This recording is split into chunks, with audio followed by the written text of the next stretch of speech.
A pandemia da Covid-19 forçou mudanças e adaptações em vários setores. Devido ao distanciamento social, as universidades tiveram que se adaptar.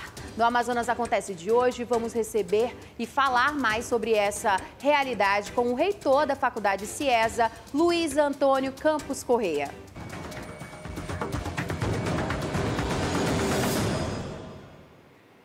Olá, muito boa noite. Hoje no Amazonas Acontece, nós recebemos o reitor da Faculdade Ciesa, o senhor Luiz Antônio Campos Correa. Muito obrigada por ter aceito o nosso convite. Seja sempre muito bem-vindo à Band Amazonas.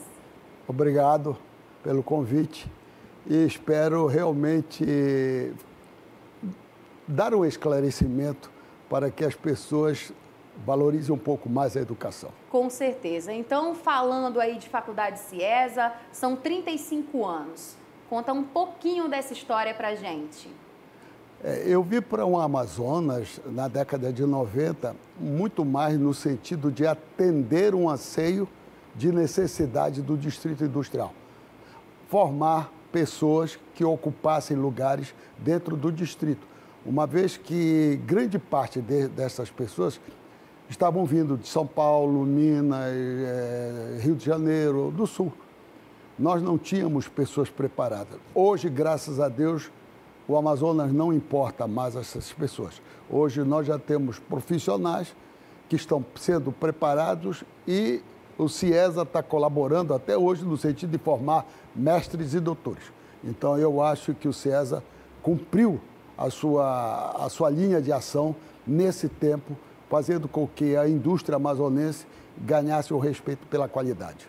Agora sim, o senhor como reitor, né, de uma faculdade tão grande, tão renomada no Amazonas, acha que o custo da educação é alto?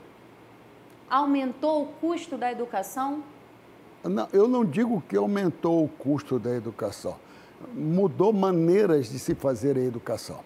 A era do computador, ele veio no sentido de dar uma modificação, uma aceleração maior no conhecimento. Se alguém assistiu algum documentário a respeito desta evolução, nos últimos 20 anos, com certeza, a educação ela está já se acostumando a um conhecimento à distância. O homem precisa, hoje, ter trabalho e ter conhecimento. Vai haver essa transformação, precisa haver essa transformação. É o futuro. É o futuro. Só que ainda não está caracterizado a melhor maneira de se fazer isso. Então, existem algumas dificuldades que nós podemos salientar. Não vai haver muito problema, muita dificuldade nesse sentido, porque a tecnologia, ela surge no sentido de resolver problemas. Ela resolve o problema, ela não vai atrapalhar, ela vai resolver o problema. Só que, para você ter uma ideia, o ensino, ela precisa de 3 elementos básicos. Ela funciona com 3 elementos básicos. O ensino, a pesquisa e a extensão. Eu tenho que ensinar, eu tenho que pesquisar e eu tenho que levar isso à comunidade para receber de volta se o que eu levei através da minha aplicação se deu um resultado satisfatório. Se esse resultado for satisfatório, então eu preciso aperfeiçoar cada vez mais. Talvez a própria vacina da Covid seja um exemplo disso, né? Eu vou, ensino, eu vou para laboratório, pesquiso, eu vou, aplico na população. Na população eu tenho variedades, porque alguém pega uma única vez, mas alguém pega 2, 3 vezes. Então, nós precisamos estudar as variações que ocorrem nesta situação para saber o que é que nós deveremos melhorar. Então, a educação é um processo de retroalimentação. Se isso não ocorrer, é muito difícil. É verdade que eu não sou adepto do ensino à distância, Por quê? Porque nós precisamos da pesquisa e nós precisamos da extensão. Então, o que eu sou adepto é que algumas disciplinas de caráter filosófico, elas podem ser estudadas, né? Elas podem ser estudadas em casa. Agora sim, o senhor veio, né, trouxe essa questão da pandemia, da Covid-19. Nós sabemos que o ano de 2020 foi bem difícil. Bem difícil. Com a chegada desse vírus, né? Aqui no Amazonas nós passamos por momentos muito complicados. E como foi para a faculdade? Né? Como a faculdade vem se comportando? Claro, nós já estamos aí com a vacina, né? Graças a Deus encaminhando. Temos aí uma pequena coisa que é assim. Eu posso dizer para você. A perda do emprego, a perda do trabalho ocasionou na perda de salário. A perda de salário na perda do investimento, educação e investimento. Apesar de que é um dever do Estado, e o Estado deveria compreender que o cidadão produtivo é melhor do que o cidadão marginal, então o investimento feito na educação colocaria a sociedade em mais conforto do que ela ficar às 6 horas da tarde se trancando em casa. Então, todos nós, a partir das 6 horas da tarde, ficamos sempre temerosos. Então, apesar do que durante o dia também, hoje em dia não está assim tão confortável, sim, mas nós não podemos ser prisioneiros de nós mesmos, nós temos que caminhar. Vamos tentando solucionar alguns problemas aqui e ali, mas eu acho que o poder público está deixando a desejar na primeira parte da base da pirâmide, que é o ensino fundamental. Isso vai refletir lá no ensino superior. O ensino é uma pirâmide. É, verdade. Só para você ter uma base. Só para você ter uma estatística, de cada 100 alunos da base, somente 2 chegam no topo da pirâmide.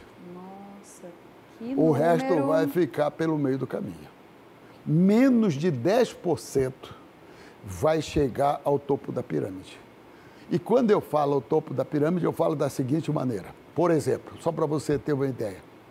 Os meus pais, tanto a minha mãe como o meu pai, só tinham até o 5º ano primário. Eu passei a ter curso universitário e a minha mulher passou a ter curso universitário. Os meus filhos serão doutores e talvez os meus netos ou bisnetos já serão uma normalidade. Para eles já sairão mais próximo de um topo da pirâmide, que é o cientista. Hoje, o ser humano, ele busca a felicidade. A felicidade não é dinheiro, não é saúde, mas é um conjunto de elementos que leva você a se sentir confortável.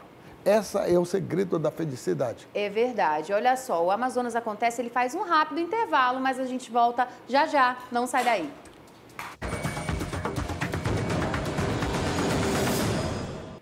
Amazonas Acontece de volta aqui na tela da Band. E hoje nós recebemos o reitor da Faculdade Ciesa, o senhor Luiz Antônio Campos Correia. Muito obrigada mais uma vez por ter aceito o nosso convite. Obrigado. Então, vamos continuando aí falando sobre a Faculdade Ciesa. Educação, algo muito importante aqui para o nosso Amazonas, para Manaus. Hoje, quantas pessoas a faculdade emprega? Olha, eu já cheguei a ter 600 pessoas, entre professores e funcionários. Hoje eu tenho menos de 100. O grande problema na pandemia é pela falta de alunos. E quando se fala em educação particular, se fala em termo financeiro. Quando eu cheguei em Manaus, um curso de administração era o equivalente à mensalidade a 2 salários mínimos. Hoje, o curso de administração é 1/3 do salário mínimo. Mesmo assim, você não tem os alunos suficientes, porque se você levar em conta transporte, o custo hoje de internet, o custo hoje de computador, o custo da pesquisa, tudo isso vai influenciar de uma maneira muito sobre essa situação. O que hoje talvez me preocupa mais é que nós deveríamos olhar a base da pirâmide. A base da pirâmide, ela não está legal. Eu posso dizer para você que, eu vou dizer uma coisa aqui que talvez pode causar algum tropeço, mas nos últimos 30 anos nós não tivemos um educador na educação brasileira, nós tivemos políticos na administração brasileira. E isso tem criado alguns problemas, porque o educador, ele olha o processo educacional. Ele não olha, muitas vezes, o aprender da pessoa. Não, todo mundo passa, todo mundo sabe. Não é bem assim, desta maneira. Nós precisamos de que a pessoa se convença de que ela precisa se educar para poder contribuir com o progresso do seu país. E como estão as aulas no CIESA, na faculdade? Ainda à distância? Hoje estão à distância, mas é uma distância em que nós sabemos que há deficiência. Porque o sinal cai muitas vezes o aluno ele não está ligado bem a esta situação. Então, ele não tá muito ainda ligado ao sistema. Eu acho que isso vai levar algum tempo de adaptação. Como qualquer processo, todo processo, ele leva a um processo de aperfeiçoamento. Mas este ensino, ele veio para ficar. Ele não é temporário. Sim. As pessoas têm que se preocuparem com... Eu tenho certeza que 40% desse ensino vai ser em casa. E ele vai ter que... Vai continuar, ele veio para ficar. Ele vai ter que ir para dentro dos laboratórios e ele vai ter que ir para a comunidade para aplicar o seu conhecimento. Se ele não tiver esse estágio probatório, se ele não tiver, fica muito difícil. O que eu acho é que o governo deveria deixar a educação acontecer muito mais do que criar amarras na educação. Vestibular não precisa mais. Hoje você tem muito mais vagas do que outra coisa. O que vai delimitar o mercado de trabalho é a tua atuação profissional. Então você tem que ver como profissional se você tem capacidade para assumir determinada função. Então, se você tiver, o mercado vai te absorver. Se não tiver, ele vai te rejeitar. Outro problema é que as pessoas não sabem o que querem. Enquanto elas não sabem o que querem, elas ficam muito na sombra do próprio pai, da própria mãe, sabendo o que... Não, eu vou fazer direito, vou fazer medicina, vou fazer odontologia, vou fazer engenharia. Quer dizer, ela fica nessa dúvida. Não está muito decidida, né? No fim, ela quer aquilo que oferece o melhor salário. Eu quero ser juiz. Vai pelo lado do dinheiro. Eu quero ser juiz, ou eu quero ser um médico de renome. Quer dizer, tudo isso vai ter que ter conhecimento. Se não tiver conhecimento, com certeza não vai chegar. E como estão as expectativas aí para o ano de 2022? Nós sabemos que estamos passando por essa pandemia, graças a Deus, com a chegada da vacina. Como estão aí as expectativas? É como eu lhe falei. O que hoje nos preocupa muito mais é que vai chegar, o ensino vai mudar um pouco, vamos dizer assim, vai mudar um pouco. Nós vamos ter parte na casa, parte no laboratório e parte no aprendizado de rua, do estágio.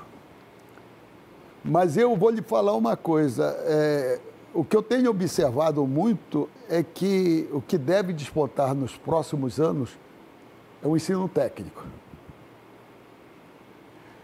Que é uma opção também, O né? estudo é caro, ele não pode ser barato.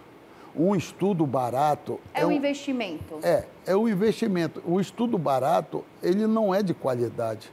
E a qualidade, você sabe que... Me desculpe fazer uma comparação. Mas você, quando quer uma Mercedes, é porque aquela Mercedes significa dizer que é qualidade. E tem um diferencial, né? Que Tem a marca, tem o nome. Tem o nome, tem uma tecnologia avançada, ela vai fazer alguma coisa que vai lhe valorizar mais. Então, se você puder, colocar dentro da sua cabeça a maior quantidade de informação, eu sempre falo essa analogia para o meu aluno. Eu digo para ele, o que é que vale mais? Um supercomputador ou um computadorzinho de mesa? Com certeza. Porque o grande computador, por ele ter muita informação, ele custa 500, 1 milhão, 2 milhões de reais. Tem computadores de alta precisão que custam muito dinheiro. Mas tem computador que custa qualquer 300 reais, qualquer 500 reais. É verdade. Infelizmente, o nosso tempo está acabando, mas eu gostaria de agradecer imensamente a sua participação e seja sempre muito bem-vindo à Band Amazonas. Eu agradeço a Band pela oportunidade de discutir educação. Eu acho que talvez vamos retornar aqui para debater um pouco educação e vamos talvez verificar o que se pode fazer para que a gente possa mudar um pouco a imagem do país com relação à educação. Nós só podemos mudar a imagem do país se realmente a educação tiver um conhecimento ou uma dedicação pelos políticos de maior duração, maior tempo possível. É verdade. Então Obrigado. É isso. O Amazonas Acontece fica por aqui. Para você, um ótimo restinho de sábado. Sábado que vem tem mais. Tchau, tchau.